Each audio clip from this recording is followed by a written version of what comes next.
జై శ్రీరామ్. ఏంటి ఎప్పుడు కూడా వెల్కమ్ టు ఐ డ్రీమ్ అనో లేకపోతే నా పేరు సురేఖ అనో పలకరించే అమ్మాయి ఇవాళ కొత్తగా జై శ్రీరామ్తో అందరికీ వెల్కమ్ చెప్తోంది అనుకుంటున్నారా?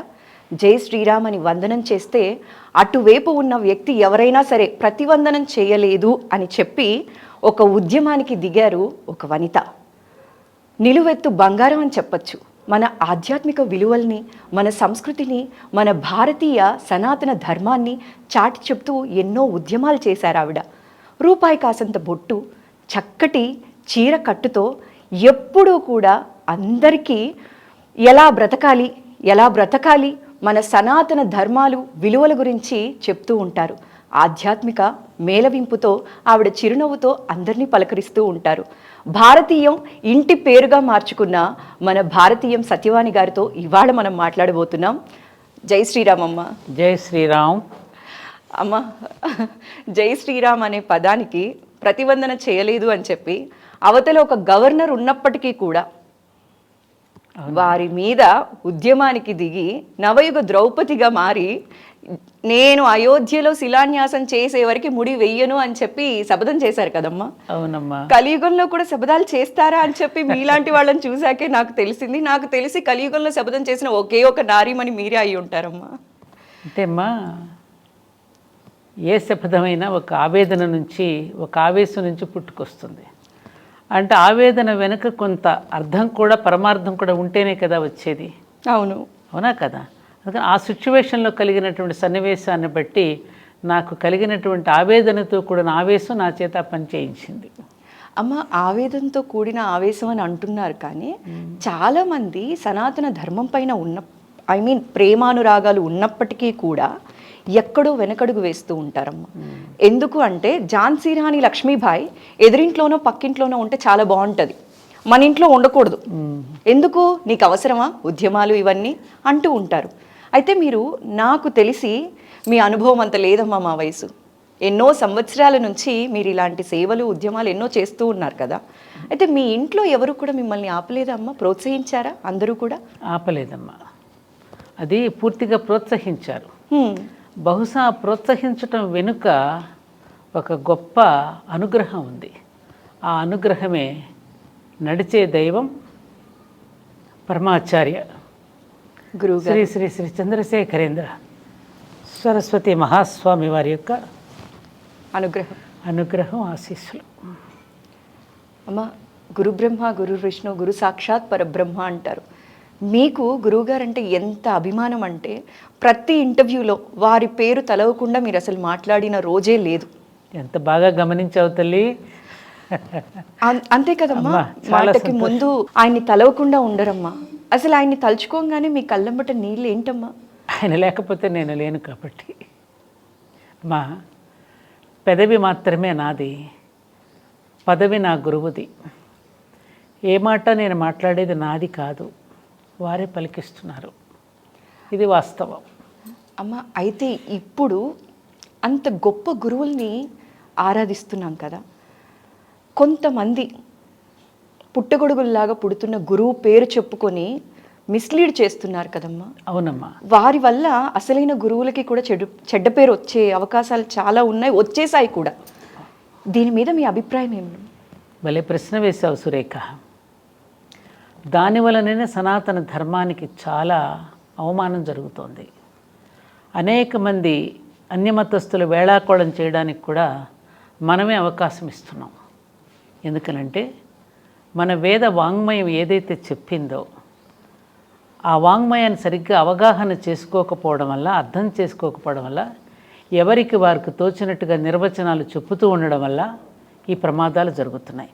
దానిని ఆసరాగా చేసుకుని కొంతమంది సొమ్ము చేసుకుంటూ, శిష్యగణాన్ని పెంచుకుంటూ, ప్రచారకులను తయారు చేసి వారి స్వార్థం కోసం చేస్తున్నటువంటి కార్యక్రమాల వల్ల చాలా నష్టం జరుగుతోంది. ఇది కాలజ్ఞాని వీరబ్రహ్మేంద్ర స్వామి ఎప్పుడో చెప్పారు. ఈ కలియుగంలో అటువంటి నకిలీ బాబాలు, నకిలీ స్వాములు చాలామంది దిగి వస్తారు, జాగ్రత్తగా మసులుకోవాలనేటువంటి విషయం చెప్పారు. అయితే కలియుగంలో ఉన్న మనుషులు కూడా అటువంటి కలికే ప్రభావితం అవుతారు. ఎందుకని? కలిపురుషుడికి ఉన్నదంతా అధర్మము అవలక్షణాలే కదా. ఎవరి దగ్గర అయితే అధర్మం ఉంటుందో వాళ్ళకే సపోర్ట్ చేస్తాడు అంటారు కదా పురుషుడు. వాళ్ళకే సపోర్ట్ చేస్తాడు, వాళ్ళనే దగ్గరకు తీసుకుంటాడు. అందుకనే ఏం చెప్పింది మనకి, ఈ కల్మష నాశిని, ఈ కల్మషాన్ని నాశనం చేయాలంటే భగవన్నామ సంకీర్తన, భగవంతుడిని వేడుకోవడం తప్ప మరొక శరణాగతి లేదు అనేటటువంటిది మనకి భాగవతం కూడా చెప్పింది కదమ్మా. కాబట్టి ఇది జరుగుతూ ఉంటాయి. కాకపోతే మనం నిరాశపడనక్కర్లా. ఎవరైతే విశిష్టమైనటువంటి వ్యక్తులు ఉన్నారో, ఇప్పుడు ఉన్నారుగా, అవును, చాలామంది గొప్ప వ్యక్తులు ఉన్నారు, ఇప్పటికీ తెరచాటునున్నారు, తెర మీద ఉన్నారు. వారందరూ చేస్తున్నటువంటి కృషి వల్ల ఈ మేలైనటువంటి ఈ విత్తనాలు విశిష్ట వ్యక్తుల మీదనే మళ్ళీ సత్యయుగం ఆరంభం అవుతుంది. అందుకని మనం దిగులు చెందనక్కర్లా. అమ్మ, ఇందాక మీరు మాట్లాడినప్పుడు చెప్పారు, నాకు ఇంట్లో వాళ్ళు ఏ రోజు నన్ను ఆపలేదండి, చాలా సపోర్ట్ ఇచ్చారు అని చెప్పి. అయితే నాన్నగారికి మీకు ఉన్న బాండింగ్ చాలా చక్కగా చెప్తూ ఉంటారమ్మా ఇప్పుడు. అవునమ్మా. ఇప్పుడు ఆయన సపోర్ట్ లేకుండా ఉంటే బహుశా మేమందరం కూడా సత్యవాణి గారి మాటలు ఇంత చక్కగా వినేవాళ్ళు కాదేమో. అందరూ కూడా చాలామంది అంటారు, పెళ్ళితో నా కలలన్నీ నిర్వీర్యం అయిపోయాయి, ఫుల్ స్టాప్ పెట్టేశాము, నన్ను ఒక ఇంట్లో గృహిణిలాగే చేశారు అంటారు. ప్రతి ఒక్కళ్ళు చెప్పేది ఏంటి అంటే, ఒక మగవాడి సక్సెస్ వెనక ఒక ఆడది ఉంటుంది అంటారు. కానీ ఒక ఆడది సక్సెస్ అవ్వాలి అంటే వెనక మగాడి సపోర్ట్, ఎగ్జాక్ట్గా చెప్పాలి అంటే భర్త సపోర్ట్ చాలా అవసరం అంటారు. అంతలా సపోర్ట్ చేశారు కదమ్మా మీకు నాన్నగారు. నాన్నగారు లేని లోటు ఎలా భరిస్తున్నారండి? లోటే, కానీ ఆయన ఇచ్చినటువంటి ధైర్యం, భరోసా, నా మీద ఉన్నటువంటి అపారమైనటువంటి నమ్మకం. భార్యలను చాలామంది ప్రేమిస్తారు, కానీ ఆయన నన్ను ఆరాధించారమ్మా. ఎంత బ్యూటిఫుల్గా ప్రజెంట్ చేశారు తెలుసా అమ్మ. భార్యల్ని ప్రేమిస్తారు అందరూ, కానీ ఆయన నన్ను ఆరాధించారు. ఎంత అదృష్టం అమ్మ మీది. నిజంగా ఆయన ఒక జీవన యోగి. చాలామంది పెద్దవాళ్ళు, నాకు పరిచయం ఉన్న వాళ్ళు అంటూ ఉంటారు, నీ ఇంట్లోనే ఒక యోగి ఉన్నప్పుడు ఇంకా నువ్వు స్వామీజీల దగ్గరికి ఎందుకమ్మా వెళతావు అంటూ ఉండేవారు. నిజంగా ఆయన ఒక స్వామీలకు ఉండవలసినటువంటి అన్ని లక్షణాలు వారిలో ఉన్నాయమ్మా. గృహస్థాశ్రమంలో ఉంటూ వారిద్దరి పిల్లలకి జన్మనిచ్చి నన్ను ప్రతి విషయంలో కూడా వారు ఎంకరేజ్ చేస్తూ, నేను ఆర్జించింది కానీ ఏదైనా కూడా సమాజానికి ఇచ్చేస్తున్నప్పుడు కానీ ఎప్పుడూ నన్ను ఆయన వారించలేదు, పైగా నన్ను ప్రోత్సహించారు. తాను ఉద్యోగంలో కాస్తో కూస్తో తను ఆర్జించినటువంటి జీతంలో ఉన్న ప్రావిడెంట్ ఫండ్లో వచ్చినట్టు కూడా సమాజానికి కూడా ఆయన కూడా ఇచ్చేశారు. నిష్కామంగా, ఎక్కడా తన పేరు కానీ తనకి ఎక్కడ బయటికి రావాలని కానీ తనని గురించి కొంత గొప్పగా చెప్పుకోవాలని కూడా ఎప్పుడు ఆశించాల. తన ఉద్యోగ ధర్మాన్ని కూడా అలాగే నిర్వర్తించారు ఆయన. తనకి మెడల్స్ వచ్చినా కూడా నాకు కూడా కనీసం చెప్పేవారు కాదు. అటువంటి వారిని, ముఖ్యంగా ఆయన అలా ఉండడానికి గల మూల కారణం, వారికి 14 సంవత్సరాలు అప్పుడు ఆయనకి చదువు పూర్తయి 16వ సంవత్సరంలో ఇంజనీరింగ్లో జాయిన్ అయ్యారు ఆయన. మా మామగారు కూడా ఇంజనీర్, ఒక్కరే కొడుకు. మా అత్తగారు 12 భాషలు మాట్లాడేవారు. 12 భాషలు. చాలా అందమైన యువతి ఆవిడ. సాధారణంగా 5 భాషలు మాట్లాడితేనే వారికి మెదడు చాలా షార్ప్ గా పనిచేస్తుంది అని అంటారు. అవును. 12 భాషలు అంటే, ఎందుకంటే వీరు సెంట్రల్ గవర్నమెంట్ జాబ్ అవ్వడం వలన మా మామగారికి అన్ని స్టేట్స్లో ఉద్యోగం చేస్తూ వారికి అన్ని భాషలు వచ్చి, మదర్ టంగ్ హిందీ. వీరు సెటిల్ అనమాట. వీళ్ళంతా జబల్పూర్లో, భోపాల్లో పుట్టారు మా శ్రీవారు.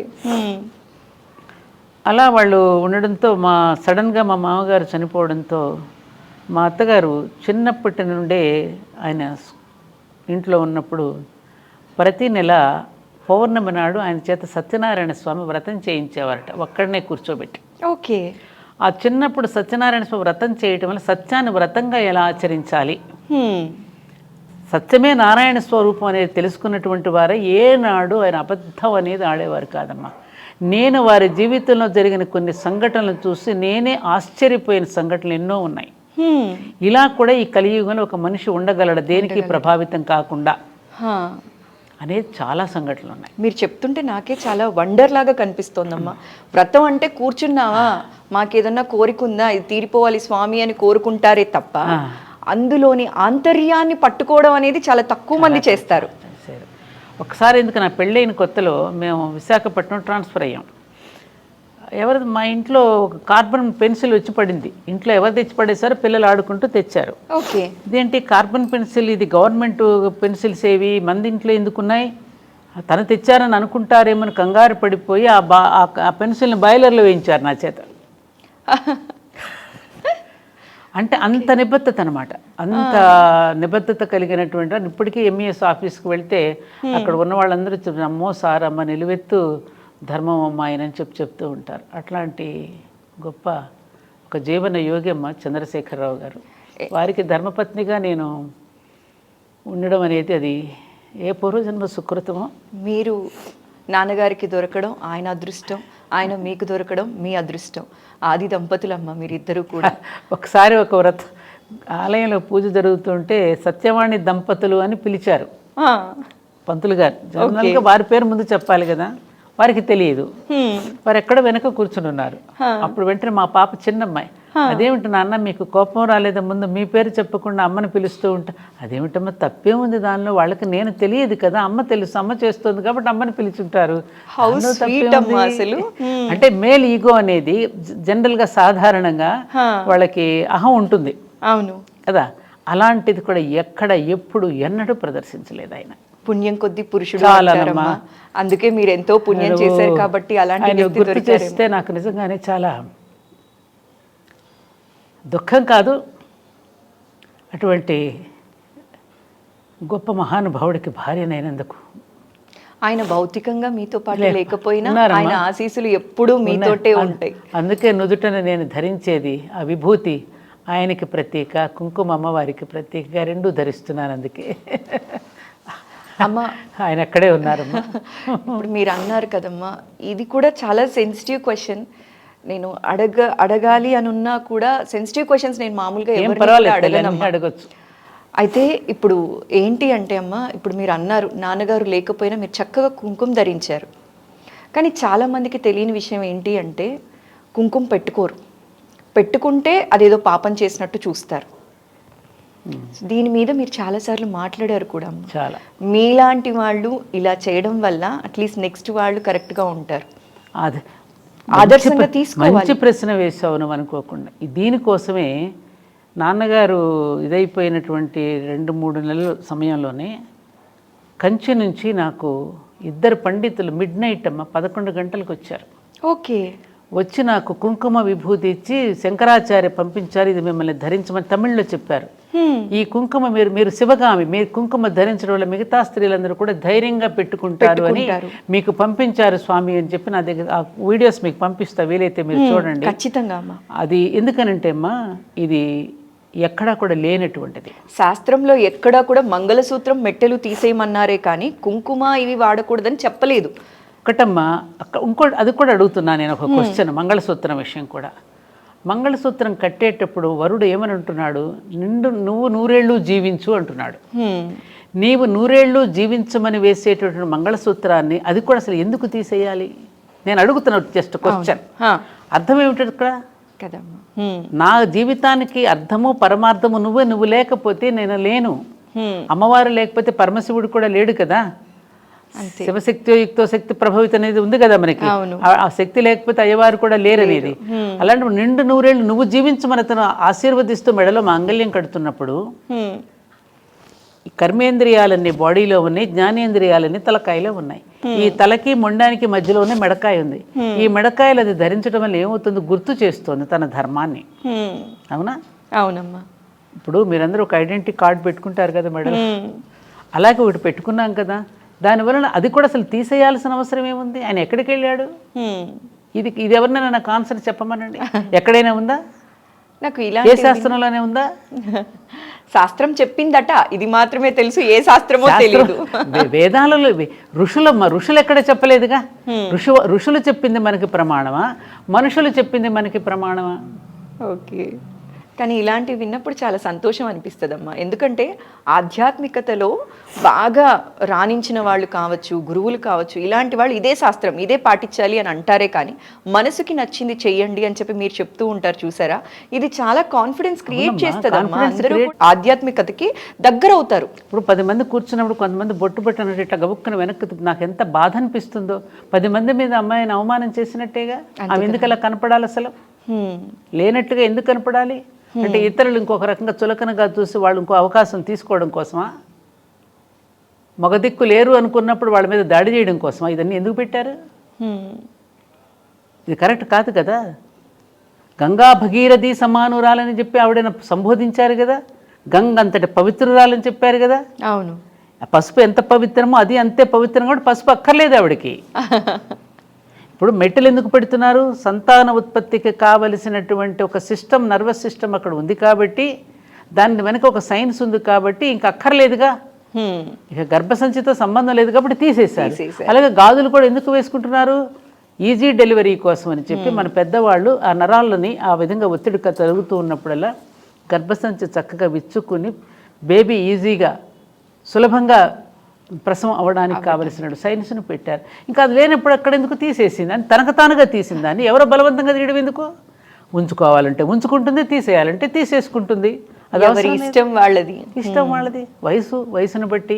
ఎందుకంటే కొన్ని పద్ధతులు, కొన్ని నియమాలని సమాజ హితం కోసమని కొన్ని పెడితే దాన్ని ఛాందసంగా తీసి వాళ్ళని అవమానపరచమనా? ఎంత చక్కగా మాట్లాడారమ్మా. ఇది కదమ్మా మా జనరేషన్కి కావాల్సింది. అదమ్మా, తోటి స్త్రీని అవమానించడానికా ఇది పెట్టింది? అవమానించేది శాస్త్రం ఎలా చెప్తుందమ్మా? అది శాస్త్రం ఎలా అవుతుంది అవమానించినప్పుడు? అలాంటి శాస్త్రాలు నాకు అక్కర్లేదన్నాడు స్వామి వివేకానంద కూడా. మనుషుల్ని దగ్గర చేసేది శాస్త్రం అవుతుంది తప్ప దూరం చేసేది శాస్త్రం అమ్మా. మనిషిని బాధ పెట్టేది, మనసుని బాధ పెట్టేది. ప్రవాహంలో రెండు కట్టెలు కలుస్తున్నాయమ్మా, మళ్ళీ అదే ప్రవాహంలో 2 కట్టెలు విడిపోతున్నాయి అంతే. ఇందులో ఏముంది విచిత్రం? కలిసి జీవించాం, మళ్ళీ విడిపోతాం.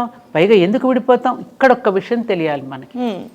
ఇవాళ ఉన్నటువంటి సమాజానికి తెలియవలసిన విషయం ఏంటంటే, భారత స్త్రీ యొక్క గొప్పతనం. తనకంటే వయసులో పెద్దవాడిని వివాహం చేసుకుంటుంది. ఎందుకు? అప్పటికే ఆవిడ మెంటల్లీ మెచ్యూర్ అయి ఉంటుంది. చేసుకోవడం ద్వారా తను ముందు వెళ్ళిపోతాడు. తను ఎందుకు ఉండాలి ఇక్కడ? పిల్లల కోసం ఉండాలి. ఓకే. అందుకు ఆవిడ సిద్ధపడి ఆ అవమానాలు భరించి కూడా ఈ భూమి మీద ఉంటుందంటే ఆవిడకి 2 చేతులు ఎత్తి నమస్కరించొద్దమ్మా. ఆ స్త్రీకి ఖచ్చితంగా నమస్కరించాలా లేదా? ఆవిడ అవమానిస్తావా, నమస్కరిస్తావా? ఇంత త్యాగం చేసి ఇంత ఇదిగా ఉండి భూమి మీద అన్ని బిడ్డల కోసం ఉంటున్నప్పుడు ఆవిడ మరింత ప్రేమగా చూసుకోవాలి, మరింత గౌరవంగా చూసుకోవాలి కదా. ఆవిడకి మరింత ఆదరణ ఇవ్వాలి కదా. అలా ఆదరించవలసిన స్త్రీని అవమానపరిస్తే అది శాస్త్రం ఎలా అవుతుంది? చాలా బాగా చెప్పారమ్మా. శాస్త్రం అంటే మనసుకి ఆనందాన్ని ఇవ్వాలి, సంతోషాన్ని ఇవ్వాలి తప్ప గుచ్చి బాధ పెట్టేది అవ్వకూడదు. శాస్త్రం పేరిట ఎవరు కూడా బాధపడకూడదు అనే విషయాన్ని ఎంత బాగా చెప్పారమ్మా. ఏ దేశంలో ఎక్కడ లేదు. నార్త్ ఇండియాకి వెళ్ళండి, నార్త్ ఇండియాలో అసలు ఎక్కడ అట్లాంటి అవమానమే జరగదు. అలాంటి వాళ్ళని ఎక్కువగా ఆదరిస్తారు. అమ్మ, ఇప్పుడు మీరు శిలాన్యాసం చేశారు. శిలాన్యాసం జరిగే వరకు నేను జడ ముడియను అని చెప్పి మనం ఇందాక మాట్లాడుకున్నాం. అయితే ఇప్పుడు అయోధ్యకి వైభవం వచ్చేసిందనే చెప్పాలి. అద్భుతంగా. మీరు ఎలా ఫీల్ అవుతున్నారమ్మా? చాలా సంతోషంగా ఉంది, మహదానందంగా ఉంది. కాకపోతే అది రేపు ధర్మోద్ధరణకి ఏదైతే మనం శంకుస్థాపన చేసుకున్నామో ఆ రోజున ధర్మోద్ధరణ కోసం శంకుస్థాపన జరిగింది. ఓకే. ఎందుకంటే ఇది కలియుగం ఇందాక అనుకున్నాం కదా. మళ్ళీ ధర్మ సంస్థాపన మళ్ళీ జరగాలి.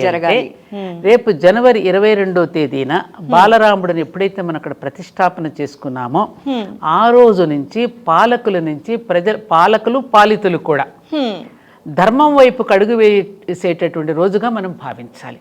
అలా జరగనప్పుడు ఆ భవనాలు కూడా వృధా అవుతాయి అనేది నా అభిప్రాయం. ఆలయ నిర్మాణం దేనికోసం? వ్యక్తిత్వ నిర్మాణం కోసం. వ్యక్తిత్వ నిర్మాణం ద్వారా జాతి నిర్మాణం అవుతుంది.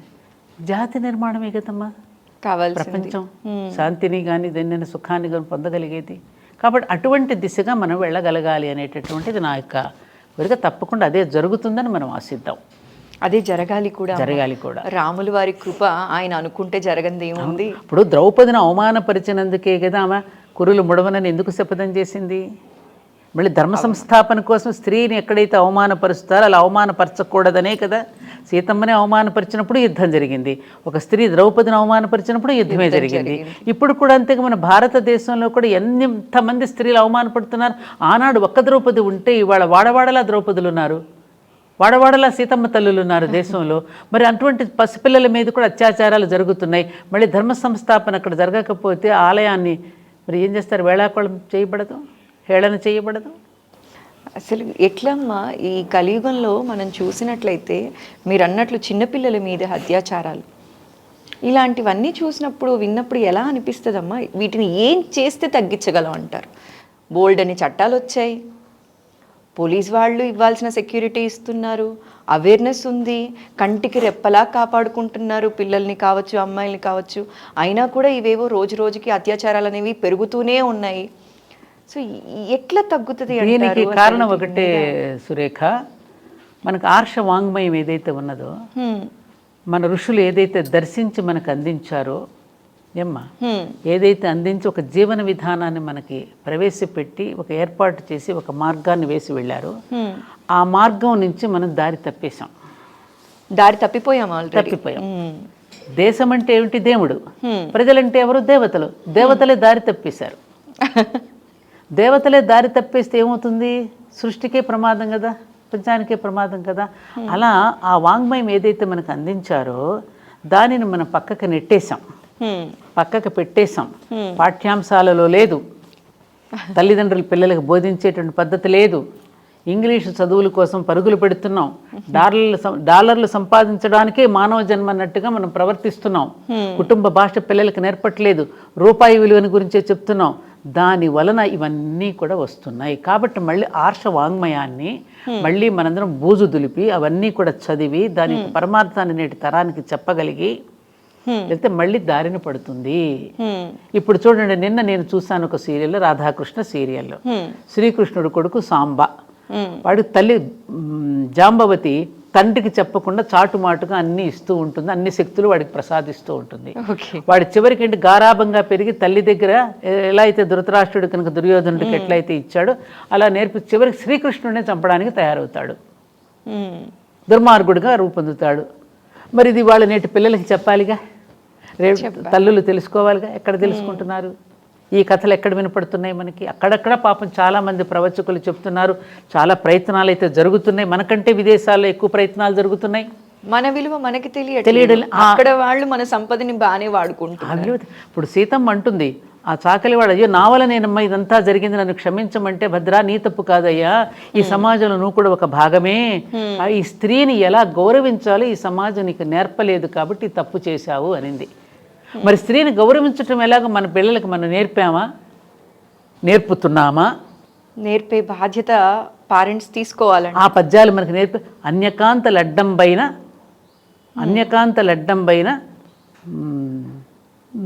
తొలగువాడు, పక్కకు తొలిగేవాడు, అట్లా వెళ్ళిపోయేవారు కదా. వివాహిత స్త్రీలను చూస్తే నమస్కారం చేసేవారు. వివాహిత స్త్రీలను అనబడేటట్టుగా మనం ఉంటున్నామా అమ్మా? ఈమె వివాహిత అనేటట్టుగా మనం ఉంటున్నామా? బొట్టులు పెట్టుకోవట్లేదు, గాజులు వేసుకోవట్లేదు, మెట్టలు ధరించట్లేదు, మాంగళ్యం కూడా లేదు. ఇవాళ ఎవరికి మ్యారేజ్ అయ్యిందో ఎవరికి తెలియట్లేదు. అవివాహిత మీద కూడా అత్యాచారం జరిగింది. అట్లా అని నేను పురుషంగా చెప్పడంలా, అలాంటి వాటికి అవకాశం మనం ఎందుకు ఇవ్వాలి అంటున్నాను నేను. అమ్మా, ఇది ఒక యాంగిల్ అయితే మీరు అంటున్నారు కదా, కొందరు పంచమాంగళ్యాలు కానీ ఇవన్నీ ధరించి చీరకట్టు ఇవి చేస్తే వాళ్ళ మీద కమెంట్స్ ఇంకా బోల్డ్ ఉన్నాయి. పల్లెటూరు గొర్రె డైరెక్ట్ గా ఈ మాటే అంటున్నారు. దానికి తోడు అట్లాంటి మాటల్ని మరీ మీడియాలో కూడా సినిమాల్లో కూడా ప్రోత్సహిస్తున్నారుగా, కొన్ని కార్యక్రమాల్లో వేషధారణలపై వాటిని ఎంటర్టైన్మెంట్గా చూస్తున్నారుగా. నేను మంచి మాటలు ఎంత చెట్టు కింద కూర్చుని ఒక్క రూపాయి ఖర్చు లేకుండా చెప్తాను రండి అంటే రారు. నువ్వు అదే ఒక ప్రోగ్రామ్ని కనుక ఎంటర్టైన్మెంట్గా బూతు పదాలతోనూ ద్వంద్వార్థాలను చేస్తే దానికి మిలియన్స్ పీపుల్ చూస్తున్నారు. ఎగ్జాక్ట్లీ. ఎక్కడ తప్పు జరుగుతోంది? సెన్సేషన్కి చూస్తున్నారా, సెన్స్ని పెంచేవి చూస్తున్నారా? జనాలకి కావాల్సింది అదేమో అనిపిస్తుంది. సెన్స్ అక్కర్లా, సెన్సేషనల్ న్యూస్ కావాలి. ఎగ్జాక్ట్లీ. మరి అలాంటప్పుడు ఎలా? ఎక్కడ మారాలి, ఎవరు మారాలి, ఈ మూలం ఎక్కడుంది? ఇది శోధించాలి సురేఖ. ఆ మూలాన్ని ఛేదించి ఎక్కడ మూలంలో తప్పు జరుగుతుందో మూలాన్ని పరిశుద్ధం చేస్తే అప్పుడు మిగతా శాఖలన్నీ పరిశుద్ధం అవుతాయి. మీరు అన్నారు తల్లిదండ్రులు పిల్లలకి చెప్పాలి, కూర్చోబెట్టాలి అని. తల్లిదండ్రులకే టైం లేదు. మా పిల్లల మంచి జీవితం కోసం మేము పరిగెడుతున్నాం అండి, సంపాదిస్తున్నాం అంతే తప్ప ఇక్కడ సంస్కారం నేర్పిస్తున్నారు కాదమ్మా. గ్రాండ్ పేరెంట్స్గా మాలాంటి వాళ్ళమే గ్రాండ్ పేరెంట్స్గా పిల్లలకి చెప్తే కూడా పేరెంట్సే అంటున్నారు ఈ కాలం ఇంతేనమ్మా, ఈ కాలం పిల్లలు ఇంతే, నువ్వు అనవసరంగా కోప్పడకు అనేటటువంటి పరిస్థితులు వచ్చినాయి. భలేవారు. గ్రాండ్ పేరెంట్స్ ఉన్న వాళ్ళని అదృష్టవంతులుగా పరిగణించాలి. న్యూక్లియర్ ఫ్యామిలీస్ అయిపోయాయి అన్ని. అక్కర్లే, వాళ్ళు ఓల్డ్ ఏజ్ హోమ్స్ ఉన్నాయిగా. గ్రాండ్ పేరెంట్స్ అంటే ఎవరు కూడా అలో చేయట్లేదు.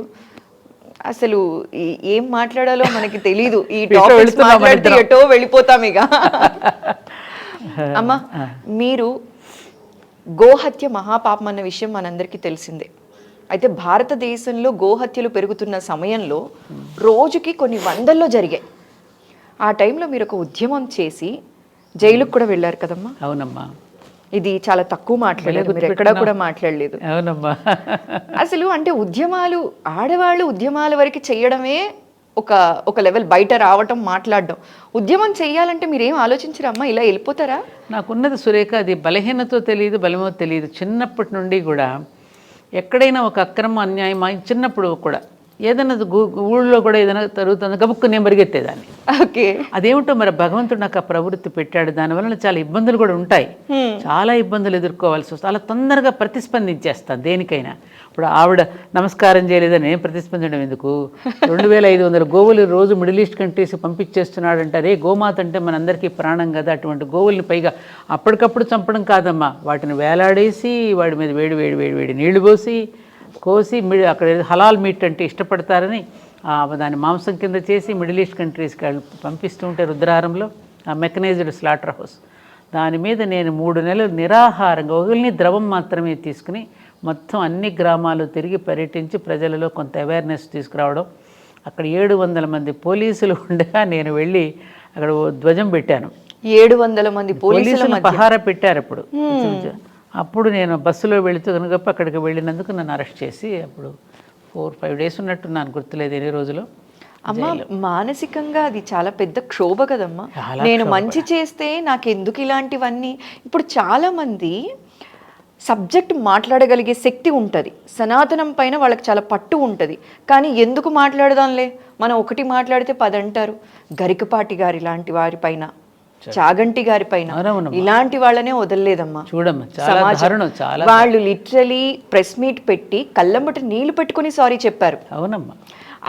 అలాంటివి చూసిన తర్వాత ఎవరు వస్తారమ్మా ముందుకి మాట్లాడటానికి? మీరు కూడా అలాంటి ఉద్యమాల్లో పాల్గొన్నప్పుడు చాలా ఎమోషనల్ ట్రామా ఫేస్ చేసి ఉంటారు. ఎప్పుడైనా అనిపించిందా అమ్మ ఎందుకు నాకు ఇవన్నీ?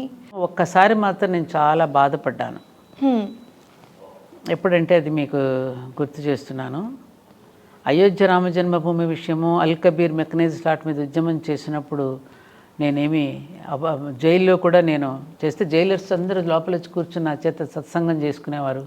అవన్నీ గుర్తుని శివాభిషేకం చేయించారు. ఒక మాట అన్నారు తల్లులు, ఎంత గొప్ప సంస్కారం అమ్మ. మా మీద కూడా చాలా అభాండాలు మోపబడి వచ్చిన వాళ్ళ స్త్రీలు వచ్చిన, కానీ మేము జైలు ఎంతైనా మేము పడతాం తల్లి, నువ్వు మాత్రం సుఖంగా ఉండాలమ్మా, నువ్వు ఆరోగ్యంగా ఉండాలమ్మా, నువ్వు జాగ్రత్తగా వెళ్ళి రామన్న సాగనంపింది మాత్రం నేను మర్చిపోలేనమ్మా. వాళ్ళు సామాన్య స్త్రీలమ్మ వాళ్ళంతా.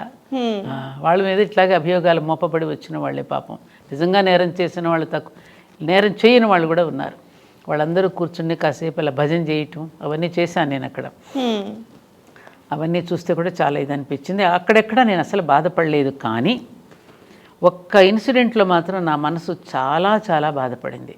బహుశా అది నీకు కూడా తెలిసి ఉండవచ్చేమో. అది మనకి 2 రాష్ట్రాలు. అది విన్నానమ్మా, మీరు మాట్లాడింది సంచలనం అయిపోయింది. అది విమర్శ కూడా కాదు, సత్విమర్శ అని మనం చెప్పొచ్చు కదా. అంటే మీ ఒపీనియన్ మీరు చెప్పారు. ఎందుకంటే నేను పుట్టింది ఆంధ్ర, మెట్టింది తెలంగాణ. ఈ తెలంగాణకి కోడల్ని, ఆంధ్రాలో పుట్టాను. 2 నా తెలుగు రాష్ట్రాలే. పుట్టింటి కంటే అత్తింటిదే ఎక్కువ బాధ్యత ఉంటుంది. అవునా? అవును. పెరిగేది ఇక్కడ కాబట్టి మన వాళ్ళు, నా వాళ్ళు అనేటువంటి భావన ఉంటుంది. అప్పుడు నేను ఆ ఉద్దేశంతో నేను చాలా చక్కగా సంబోధిస్తూ, తమ్ముడు అంటూనే సంబోధిస్తూ, ఇలా వద్దు అని చెప్పి మహాభారతాన్ని కొంచెం సమన్వయపరుస్తూ 2 రాష్ట్రాలు మనం విడిపోవద్దు, మీరు 15 సంవత్సరాలు మనమే పరిపాలించుకుందాం, కానీ ఇలా విడిపోవచ్చాం అనేటటువంటి అపప్రద మనం తెచ్చుకోవద్దు అనేది నేను ప్రేమపూర్వకంగానే చెప్పాను తప్ప నేను వేరేగా ఎక్కడ విమర్శించడం కానీ ఎవరిని తిట్టడం కానీ నాకు తెలంగాణ ప్రజలంటే చాలా ప్రేమని కూడా చెప్పాను. నిజంగా నాకు చాలా ప్రేమ, ఎందుకంటే నిష్కల్మషంగా ఉంటారు వాళ్ళు. ఎందుకంటే ఉన్నాం, మేము చూస్తున్నాం కూడా విడిపోవాలని పెద్దవాళ్ళు ఎవరైనా పిల్లలు ఇద్దరు దెబ్బలాడుకుని విడిపోతామంటే ఏం చెప్తాం? ఇంట్లో తల్లి రే ఇద్దరు అన్నదమ్ములు కలిసి ఉండండి రా అనే చెప్తాం, కానీ విడిపోండి అని ఎవరైనా చెప్తామమ్మా? అదే భావనతో నేను చెప్పిన దానికి నా మీద చాలా భాండం వేశారు. 1000 ఎకరాలు నేను కబ్జా చేశానని వేశారు. తప్పమ్మ, 1000 ఎకరాలు ఎక్కడుంది అసలు? నీటి ద్వారా అది 3,500 కుటుంబాలమ్మ. దానిలో 3,500 కుటుంబాలకి గవర్నమెంట్ పర్మిషన్స్తోనే ఇళ్ళు కట్టుకుని, అన్ని పర్మిషన్స్ తీసుకుని కూడా ఇళ్ళు కట్టుకుని, అంత చక్కని డాక్యుమెంటేషన్తో అందరూ స్థలాలు కొనుక్కున్నారు. అందులో మేము, మా బంధువులు, మేము అందరం ఉన్నాం. దానిలో అందరం కలిసి వాళ్ళ తరపున నేను కూడా సుప్రీంకోర్టులో వన్ ఆఫ్ ది ఫైటర్ని, 5గురిలో నేను కూడా ఒకదాన్ని. ఈ 3,500 కుటుంబాలని రక్షించుకోవడం కోసం అని చెప్పి మేము ఒక ఆర్గనైజేషన్గా ఫామ్ అయ్యి అందరం ఇది చేసుకుంటున్నాం. అందులో నా ల్యాండ్ కాదు, నా భూమి కాదు, నేను వేసిన లేఅవుట్ కూడా కాదు, అది నాకు సంబంధం లేనిది. కానీ సంబంధం లేకపోయినా నన్ను ఎంచుకున్నారు ప్రజలు. బురద చల్లటం సత్యవాణి గారు అయితే సిన్సియర్గా పనిచేస్తారు, ఆవిడ మనందరి కోసం కష్టపడుతోంది అని చెప్పి నాకు అప్పగించిన బాధ్యతను నేను కమిట్మెంట్తో నేను పనిచేస్తున్నా. దానికి అక్కడ మన దేవాలయాలు ఉన్నది, స్వయంభూ దేవాలయం అక్కడ ఉన్నది, ధర్మపురి క్షేత్రం మియాపూర్లో మనది చిన్న మొదటి నుంచి ఉన్న దేవాలయమే. దానికొస్తే విస్తృతంగా చేసేసి దాన్ని ఇంకా మరింతగా ఆలయాలను కట్టించి మన దాన్ని ఒక ధార్మిక ప్రసార కేంద్రంగా దానిని తీర్చిదిద్దుకోవాలని ఒక సంకల్పంతో పరమాచార్య బ్లెస్సింగ్స్తో మనం చేస్తున్నాం. అక్కడికి వచ్చి నా మీద దారుణంగా వాళ్ళు నేను నడుస్తుంటే పరిగెడుతున్నానని కెమెరాల్ని రకరకాలుగా తిప్పేసి చాలా ఇదిగా మాట్లాడారు. అందరి ముందు ఒక 40 మంది అడ్వకేట్స్ వచ్చి అక్కడ అంత అన్ఫిల్దీ వర్డ్స్ మాట్లాడి రకరకాలుగా చేసిన దానికి మాత్రం అప్పుడు నా మనసు కలత చెందింది. కానీ నేను చిరునవ్వుతోనే స్వీకరించాను. కానీ ఇది ఆ రోజున నువ్వు పేపర్లోనూ టీవీలోనూ అంత ప్రసారం చేశావు, కోట్లాది మంది జనం చూసుంటారు, అది ఎంతమందికి అది నిజమని తెలుసు అబద్ధమని తెలుసమ్మా? అది ఆరోపణని కొట్టి పడేసిన తరువాత ఆ న్యూస్ చాలా తక్కువ చూపించారుగా. అది తక్కువ ఆరోపణలు మాత్రం ఎక్కువ చూపించారు. మరి అది ఆరోపణలు వేసేసిన తర్వాత ఎంతమందికి ఉంటుంది?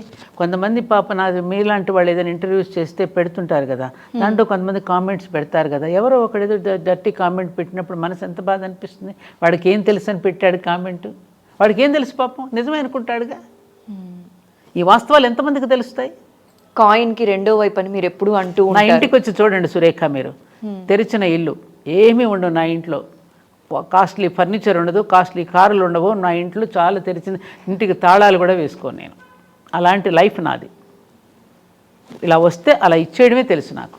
అమ్మ మీ గురించి మీకు దగ్గరగా ఉన్న వాళ్ళకి, మీకు సంబంధం ఉన్న వాళ్ళందరికీ తెలుసమ్మా, మీరు ప్రత్యేకంగా చెప్పాల్సిన అవసరం లేదు. కాదు, తెలుసు, చెప్తున్నా నేను. అది ఇప్పుడు ప్రతి మనిషి కూడా ఒక అభిప్రాయాన్ని, భావాన్ని స్వేచ్ఛగా చెప్తూ ఉంటే, భావస్వేచ్ఛ లేకుండా ప్రతి ఒక్కళ్ళ నోరు కట్టేద్దాం, ప్రతి ఒక్కళ్ళ మీద బురద చల్లేద్దాం అనేటువంటి ప్రవృత్తిని కనుక రోజు రోజుకి ఇట్లా పెంచుకుంటూ పోతే సమాజంలో రేపు ప్రశ్నించేవాడు ఎవరుంటాడు? రేపు సమాజం ఏమైపోతుంది? అసలు ప్రశ్నించేవాడే నాకు ఉండకూడదు అనుకుంటే ఎంత ప్రమాదం అది. ప్రశ్నించే వాళ్ళు కూడా ఇప్పుడు మీలాంటి మంచి చెప్పడం కూడా, నాట్ ఓన్లీ ప్రశ్నించే వాళ్ళే కాదు, మంచి చెప్పేవాళ్ళు కూడా ఉండకూడదంటే ఎట్లా? మంచే చెప్పనివ్వకపోతే ఇంకేం ప్రశ్నిస్తారు చెప్పమ్మా? అది ఒక్కటే నన్ను బాధ పెట్టింది తప్పమ్మా. అప్పుడప్పుడు నాకు కొంచెం ఎవరైనా అట్లా కామెంట్ పెట్టినప్పుడు కొంచెం మనసు బాధపడుతుంది. ఇప్పటికీ ఆ గాయం అలానే ఉందమ్మా? ఉంటుంది కదమ్మా సహజంగా. తప్పకుండా భగవంతుడు నన్ను నేను నిరూపించుకునే రోజు తప్పకుండా వస్తుందనేటటువంటి దృఢమైన విశ్వాసం నాకుంది. దానిలో అంత సత్యం ఉన్నది, దానిలో అంతటి పవిత్రత ఉన్నది, దానిలో అంత గొప్పతనం కూడా ఉన్నది. కాబట్టి తప్పకుండా అమ్మవారు, నేను నమ్ముకున్న నా దైవం ఎప్పటికైనా దానిని నన్ను ప్రూవ్ చేస్తుంది సమాజానికి. నాకు నమ్మకం. సీతమ్మ వారికే తప్పలేదమ్మా. మరి తప్పలేదు. పాండవులే కష్టాల పాలై అడవుల పాలై ఉన్నారమ్మా. అజ్ఞాతవాసం, అరణ్యవాసం చేసి, రామచంద్రుడే 14 ఏళ్ళు అరణ్యవాసం చేశాడు. మనం ఎంత తల్లి, ఇంకా వాళ్ళకన్నా చాలా సుఖంగా బ్రతకడలా మనం, బోలెడంత సుఖంగా బ్రతుకుతున్నాం వాళ్ళకంటే. కాబట్టి అది నేను పెద్ద ఇదిగా తీసుకొని, కాకపోతే అప్పుడప్పుడు మనిషిని కదమ్మా కొంచెం పించేస్తుంది. కొంచెం కాదమ్మా, అది చాలా పించేస్తుంది. చాలా పించేస్తుంది. ఎందుకు అంటే మనకి 10,000 పొగడతలు వచ్చుండొచ్చు, 10,000 మంది చప్పట్లు కొట్టుండొచ్చు, ఇవేవి గుర్తుండవు. బాగా చెప్పారు. ఎక్కడో ఒక విమర్శ లేకపోతే ఒక చిన్న నెగిటివ్ కమెంట్ అనేది మనసుని కోసేస్తుంది, రంపంతో కోసినట్టు. అవును, అది మనిషి మీద ఎంతటి ఇంపాక్ట్ చూపిస్తుందో అది మన మాటల్లో చెప్పలేము. అది నాకు చాలా సార్లు జరిగింది, అది రంపంలాగానే కోసేసింది మీరు అన్నట్టుగానే. బాధపడ్డా ఏం చేస్తాం మనం. అందుకే అంటారు కదమ్మా, మామూలుగా నవ్విన నవ్వులు సంతోషాలు గుర్తుండవట ఒంటరిగా ఉన్నప్పుడు, బాధపడిన రోజులు ఏడ్చిన రోజులు ఇవే గుర్తొస్తాయట. నేను మనస్ఫూర్తిగా కోరుకుంటున్నాను మీకు ఆ గాయం కంప్లీట్గా హీల్ అయిపోయి అది ఆరోపణ అన్న విషయం మీకు తెలుసు, అందరికీ తెలుసమ్మా, మాకు కూడా అది ఆరోపణ అని ఎప్పుడో కొట్టి పడేశారు కూడా. ఇంకోటి ఉంది శాస్త్రం, రుద్రాధ్యాయంలో ఉన్న జంబే దధామి అంటే అలా మనం తప్పు చేయకపోయినా తప్పు చేసినట్టు మన ఎవరైనా అంటే గనక నువ్వు బాధపడకు, జంబే దదామి, శివుడి నోట్లో వేసేయమంది వాళ్ళని. నేను కూడా అదే అనుకున్నాను, అది తెలిసిందే కదా. అమ్మ, ఇప్పుడు మీరు మాటల్లో అన్నారు ఆ అమ్మవారు చూసుకుంటారు, శివుడి నోట్లో వేసేయమన్నారు అని చెప్పి, మీ ఇష్ట దైవం ఎవరమ్మా? అమ్మవారు లలిత పరమేశ్వరి. లలితా పరమేశ్వరి. మీరు రెగ్యులర్గా లలిత పఠనం ఇట్లాంటివి చేస్తూ ఉంటారమ్మా? ప్రతిరోజు నిత్యాగ్నిహోత్రం చేసుకుంటానమ్మా ఇంట్లో. ఓకే. ఇప్పుడు ఇవాళ మార్నింగ్ కూడా నేను అగ్నిహోత్రం చేసుకునే వచ్చాను మీ దగ్గరికి. ఎందుకనంటే నేను నిత్యాగ్నిహోత్రం చేసుకోవడానికి ఒక కారణం ఉంది, అది చెప్పాలి మీకు. శ్రీ ధర్మపురి క్షేత్రం అని మన మియాపూర్లో మనం కట్టినటువంటి ఆలయాలన్నీ ఒక సముదాయంగా ఉంది. అక్కడ ప్రాణప్రతిష్ఠ జరిగింది. ఆ ప్రాణప్రతిష్ఠ జరిగిన అన్నింటిలోనూ నా ఇన్వాల్వ్మెంట్ ఉంది కాబట్టి, నేను చేయించాను కాబట్టి, నాకు లోపల ఒక బాధ ఏమిటంటే ఆచార్యులు ఉన్నారు, పురోహితులు ఉన్నారు, పెడతారు, టైం కానీ టైం ఉండొచ్చు, ఒక్కోసారి జరగవచ్చు, జరగకపోవచ్చు. బిడ్డల్ని మనం కనిన తర్వాత మనమే పెట్టుకుంటాంగా అన్నాం. అలాగే అక్కడ ప్రాణప్రతిష్ఠ చేసిన తర్వాత వాళ్ళని కూడా మనం జాగ్రత్తగా చూసుకోవాలి కదా. అందుకని నేను ఇంటిలో ఉండే ఆ దేవతలందరికీ మన ఇంటిలో ఉండే హవిస్సులు వేస్తూ ఉంటాను అనమాట. ఓకే. ఒక బ్రేక్ఫాస్ట్ లాగా తినిపించడం అనుకో. ఎందుకంటే అగ్నిముఖంగానే కదా వారు స్వీకరించేది. అది మనం పెట్టిన తర్వాత మనం తింటాం నైవేద్యం. ఇది అగ్నిముఖంగా వేస్తే వారికి చెందుతుందనేది మనకి శాస్త్రీయ దృక్పథంతో చెప్పిన విషయం అందరికీ తెలిసిందే కదమ్మా. అలా పెట్టుకుని నేను తృప్తి పడతానంతే, ఇందులో గొప్పదేం కాదు. అందుకే ఎన్ని విషయాలు నేర్చుకోవాలమ్మా మీ దగ్గర నుంచి. మేము 8 గంటలు పనిచేసేదానికి పొద్దున్నే వచ్చేప్పుడు టైం అయిపోయిందని చెప్పి ఓ రోజు పూజ చేస్తాం, ఓ రోజు అమ్మకి చెప్పి వచ్చేస్తూ ఉంటాం, ఇలా పరిగెట్టేస్తూ ఉంటాం. ఏమంటే టైం లేదు, ఉట్టి నమస్కారం పెట్టుకొని వచ్చేస్తూ ఉంటాం. ఈ వయసులో కూడా మీరు రెస్ట్ తీసుకోకుండా ఇంత ఓపిక్గా అమ్మవారికి కృతజ్ఞత చెప్తున్నారు రోజు హవిసు రూపంలో. అయితే ఇప్పుడు ఈ పూజలు ఇలాంటివనేవి చాలా తక్కువైపోయాయి కదమ్మా, నిత్య జీవితంలో చాలా తగ్గిచ్చేశారు. దైవబలం అనేది కూడా ఖచ్చితంగా కావాలి, కష్టానికి దైవబలం ఉన్నప్పుడే వాళ్ళు అనుకున్న పొజిషన్కి రీచ్ అవుతారని కూడా పెద్దలు చెప్తూ ఉంటారు కదమ్మా. అలాంటి వారికి మీరు ఇచ్చే సందేశం ఏంటమ్మా? పూజలు చేస్తున్నారమ్మ సురేఖ ఇప్పుడు, పూర్వం కంటే కూడా పారాయణలు కానీ భగవద్గీత, లలిత, హనుమాన్ చాలీసాలు, పారాయణలు గ్రూప్గా అందరూ చేసుకోవడం, ఇళ్లలో ప్రతి ఒక్క ఇదివరకు వెనకటి రోజుల్లో వ్యవసాయదారు కుటుంబాల్లో కానీ గ్రామాల్లో కానీ పండుగ రోజు తప్ప దీపాలు వెలిగించడం అనేది ఉండేది కాదు. కార్యక్షేత్రంలో పనిచేయడం తెలుసు, పండుగ రోజున దీపం తెలుసు, సాయంత్రం దీపారాధన అంతే తప్ప పూజాధికాలు లేవు. దేవాలయానికి వెళ్ళడం, అక్కడ సమర్పించుకోవడం, ఇంట్లో మాత్రం పని చేయటం, అది అసలు కరెక్ట్ పద్ధతే అది. ఓకే. కానీ ఇప్పుడు ఉన్నటువంటి ఆధునిక కాలంలో ప్రతి చోట మన కర్ణాటక, తమిళనాడు రాష్ట్రం అంతా ప్రతి ఇంట్లో బ్రహ్మాండమైన పూజ గదులు ఉంటాయి. మన తెలుగు రాష్ట్రాలు అంత ఉండవు. కానీ ఇప్పుడు మన తెలుగు రాష్ట్రాల్లో కూడా ప్రతి ఇంట్లోనూ ఒక పూజ గది ఉంటుంది. బాగా మంచి ఫోటోలు అయ్యి పెట్టి రోజు నిత్యము ఆరాధన, నిత్యము పూజలు ఇప్పుడు ఎక్కువ అయ్యాయి. కాకపోతే ఈ పూజా విధానాలు ఎక్కువ అవుతున్నాయి, కానీ పూజ యొక్క పరమార్థాన్ని కూడా ఎరిగి చేస్తే ఇంకా బాగుంటుంది. ఇప్పుడు మన దీపారాధన చేస్తున్నాము, ఇది పృథ్వీతత్వానికి గుర్తుగా మనం ఏం వెలిగిస్తామంటే అక్కడ గంధం పోస్తాం. అలాగే వాయుతత్వానికి గుర్తుగా థ్యాంక్స్ చెప్పుకుంటూ ఉద్బత్తి వెలిగిస్తాం. ఏమ్మా, ఆకాశతత్వానికి థ్యాంక్స్ చెప్పుకుంటూ అక్కడ పుష్పం పెడతాం. వహినితత్వానికి, తేజోతత్వానికి గుర్తుగా దీపం పెడుతున్నాం. ఈ భగవంతుడు మనకు అన్ని ప్రసాదించినటువంటి దీనికి అమృతతత్వం అని చెప్తూ నైవేద్యం పెడుతున్నాం. అంటే 5గురికి థ్యాంక్స్ చెప్పుకుంటున్నాగా. అక్కడేమది అలా భౌతికంగా పూజ అయితే చేస్తున్నావు, ఈ తత్వాన్ని నువ్వు ఎందుకు జీర్ణించుకోవడలా? అది నాకు అంతు పట్టదు. అంటే ప్రతిదానికి కూడా రుద్ర నమ్మక చమకాలు నమః నమః నమః అంటాడు. వృక్షానికి నమస్కారం, కేశానికి నమస్కారం, దొంగకి నమస్కారం, దొరకి నమస్కారం అని అంటాడు కదా. అనన్య చింతయ అది కూడా వంట బట్టించుకున్నప్పుడు వాటికి ధన్యవాదాలు ఎందుకు చెప్పాలి, ఎందుకు చెప్తున్నావు మనం, అది ఎప్పుడు కూడా గుర్తెరిగి ఉండాలి. దాని పట్ల ఏమరపాటు చెందకుండా ఉండడం కోసం కదా మనకి చెప్పారు. అది పోతోంది, అది తగ్గుతోంది. అది కనుక ఉంటే ఇంత అమానుషం ఎందుకు జరుగుతుంది? నిజంగానే వాటికి థ్యాంక్స్ చెప్పుకుంటూ ఉన్నప్పుడు నువ్వు పర్యావరణాన్ని ఎందుకు నాశనం చేస్తున్నావు? పర్యావరణం కోసమే కదా నువ్వు థ్యాంక్స్ చెప్తున్నావు. మరి పర్యావరణానికి ఎందుకు మనం విచ్ఛిన్నం కలిగిస్తున్నావు? అక్కడ మనం ఏమరపాటు చెందుతున్నాం.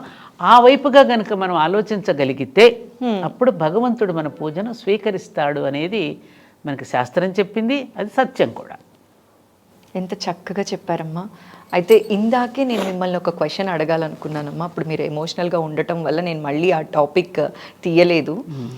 మీరు నాన్నగారి విషయం చెప్తూ కూడా చాలాసార్లు చెప్పారు, మీకు మీ మధ్య బాండింగ్ అందరికీ తెలిసిందే, మిమ్మల్ని దగ్గర నుంచి చూసిన వాళ్ళకి కావచ్చు, ఇలా చాలామందికి తెలుసు. అయితే ఈ మధ్యకాలంలో ఆ బాండింగ్ నిజంగా లేదమ్మా. లేదు. ఎందువల్ల అయి ఉండొచ్చు అంటారు? ఆ బాండింగ్ పెరగటానికి మీరు ఇచ్చే సలహా ఏంటమ్మా? ఏంటంటే అమ్మా, ఒకప్పుడు సరైన వయసులో వివాహాలు జరిగాయి. తల్లిదండ్రులు చక్కగా అన్ని వైపులా చూసి వివాహాలు చేసేవారు. అప్పుడేమయ్యేది, ఆ వివాహాలు ముందుగా మనసులు పెనవేసుకునేవి. ఇప్పుడేమవుతోంది, మనసులు పెనవేసుకోవడం పోయి శరీరాలు పెనవేసుకోవడం మొదలైంది.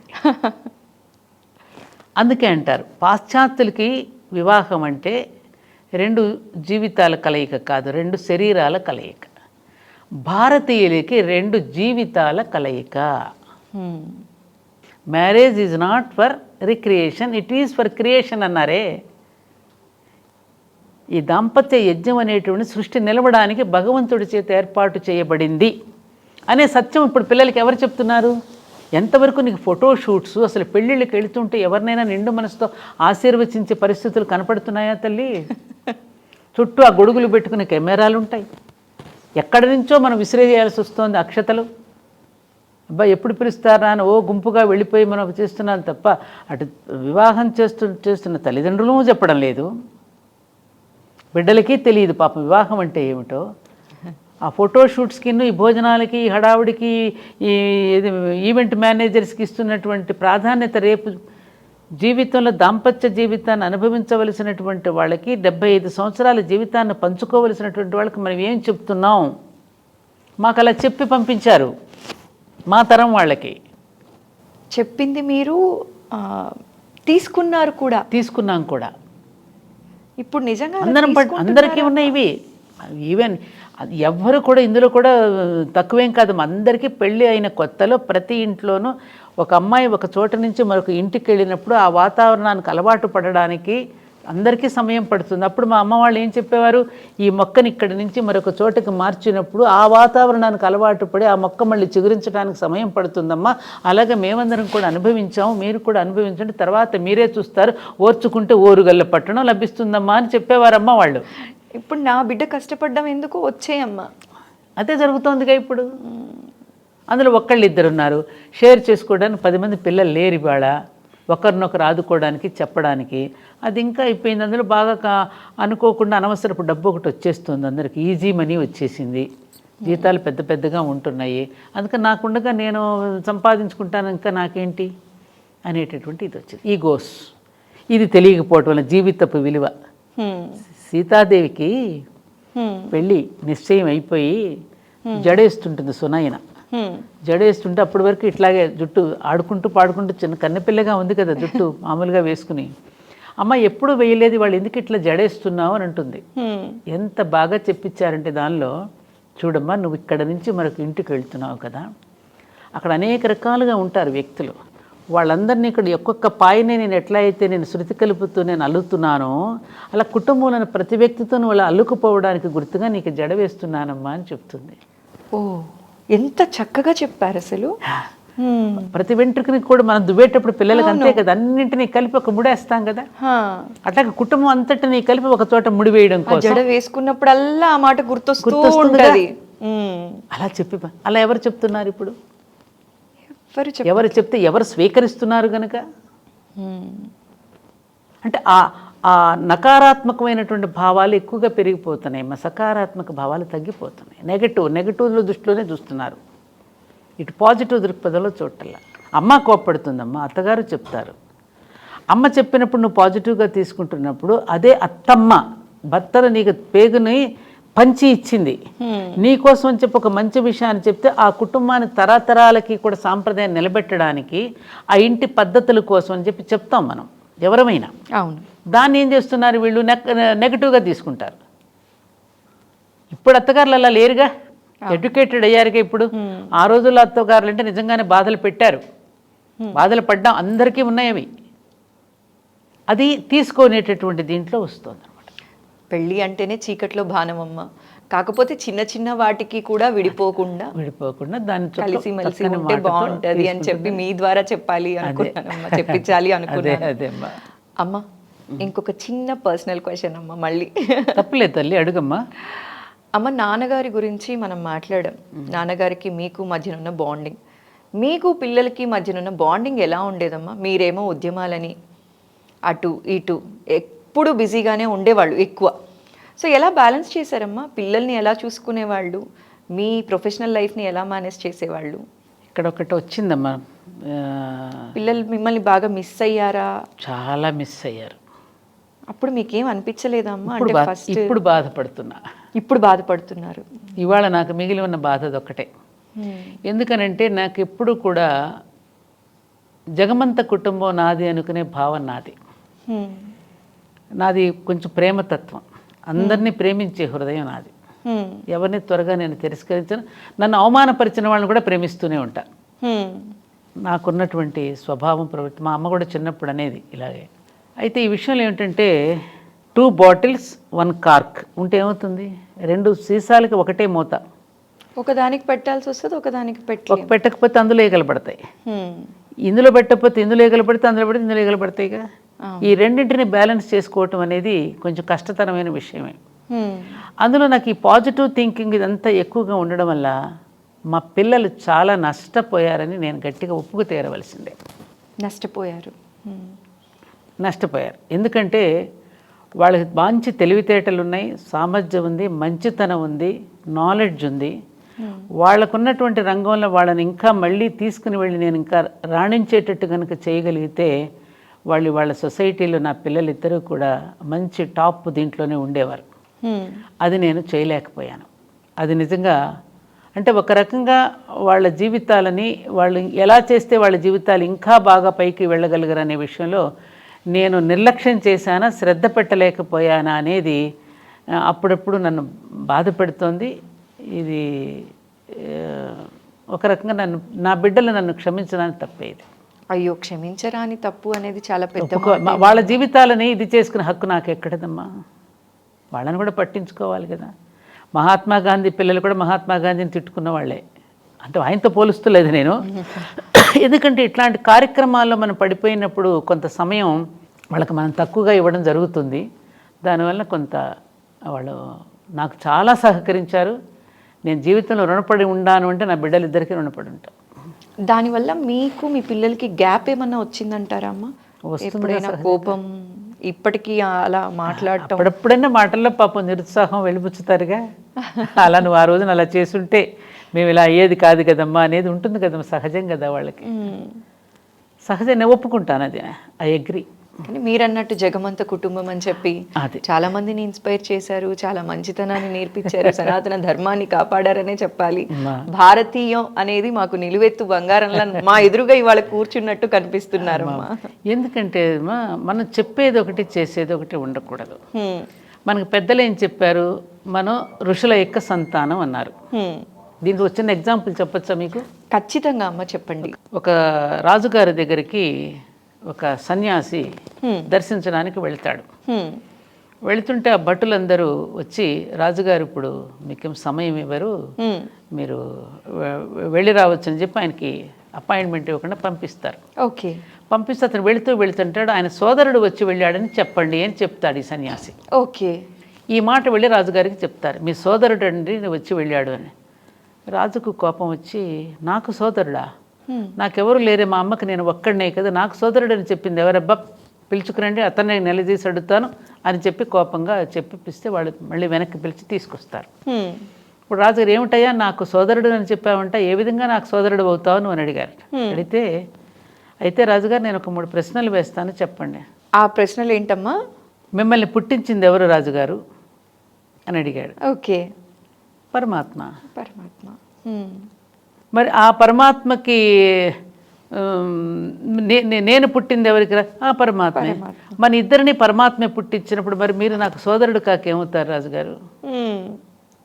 ఇంకేం సమాధానం చెప్తాడు రాజుగారు? ఏం సమాధానం చెప్తాడు? మీ జన్మకారం ఎవరు అంటే ఆ పరమాత్మే కదా, ఎవరికైనా పరమాత్మగా తన తండ్రిని ఇచ్చింది, ఆ రూపం ఇచ్చింది. మరి నన్ను పుట్టించింది ఎవరు రాజుగారు? పరమాత్మే. మరి మన ఇద్దరు తండ్రి పరమాత్మ అయినప్పుడు మీరు నాకు సోదరుడే కదా అంటాడు.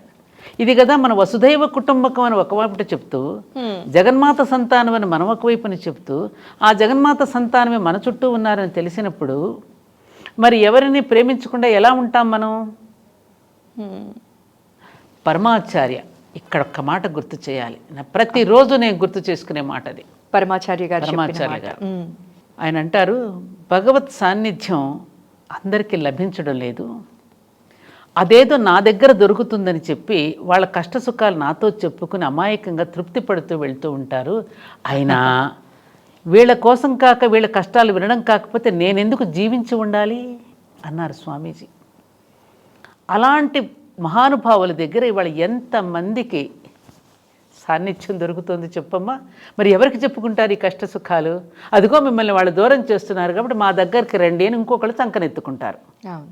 అవునా కదా? అలా జరుగుతుందా లేదా? అలా జరగడం వల్లే కదమ్మా ఈ మత మార్పులు. ఎందుకని మా ప్రపంచమంతా ఉన్న సనాతన ధర్మం ఒక దేశం ఇంకా మిగిలాం, ఆ దేశంలో కూడా సగంగా మిగిలిపోతున్నాం. కారణం ఎవరు ఎవరు ఎవరు ఎవరు? మనం కాదా? మనమనే చెప్పాలి. అది మనం క్వశ్చన్ చేసుకోవద్దా? పక్క మతం వాళ్ళు వాళ్ళకి జరిగిన మంచిని ఖచ్చితంగా చెప్తున్నారు, 100 మందికి ప్రచారం చేస్తున్నారు. మన వాళ్ళు ఎంతమంది చెప్తున్నారమ్మా? ఎంతమంది చెప్తున్నారు? దేవుడి ద్వారా జరిగిన మిరాకిల్స్ ఎంతమంది చెప్తున్నారు?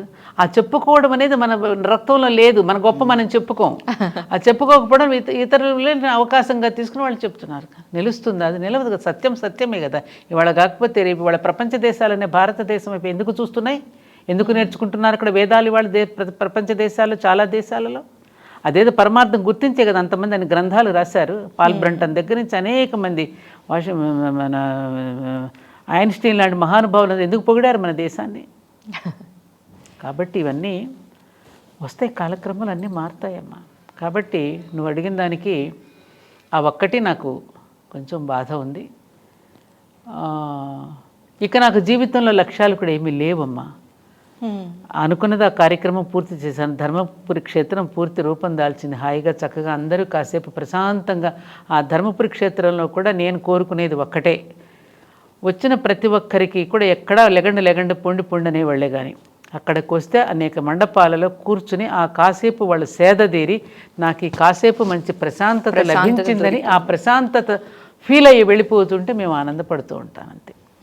అదే నాకు, ఇంకేం లేదు. రోజు చక్కగా మంచి మంచి రాధాకృష్ణ, జానకిరాముడు, మహాభారతం ఇవన్నీ వస్తూనే వాటిని చూస్తూ, ఇదిగో ఎప్పుడన్నా నాకు నచ్చి మీలాంటి వాళ్ళు ఇలా పిలిస్తే 2 మాటలు చెప్పడం తప్ప ఇంకా నాకు జీవితంలో ఏ ఆలోచన లేదు, ఏ లక్ష్యము లేదు, ఏ ఉద్యమము లేదు. సో మొత్తానికైతే ఇప్పుడు సంతోషంగానే ఉన్నారు కదమ్మా, మనస్ఫూర్తిగా హ్యాపీగా? మీరు అనుకున్నవన్నీ చేశారు, చాలా సంతోషంగా ఉంది. ఇట్లా అనిపిస్తే ఇట్లా చేసేసేవాళ్ళు. రేపు 22న అయోధ్యకు కూడా వెళుతున్నాను దర్శించుకోవడానికి, ఆహ్వానం వచ్చింది. ఇంకా అంతకంటే ఏం కావాలమ్మా జీవితానికి?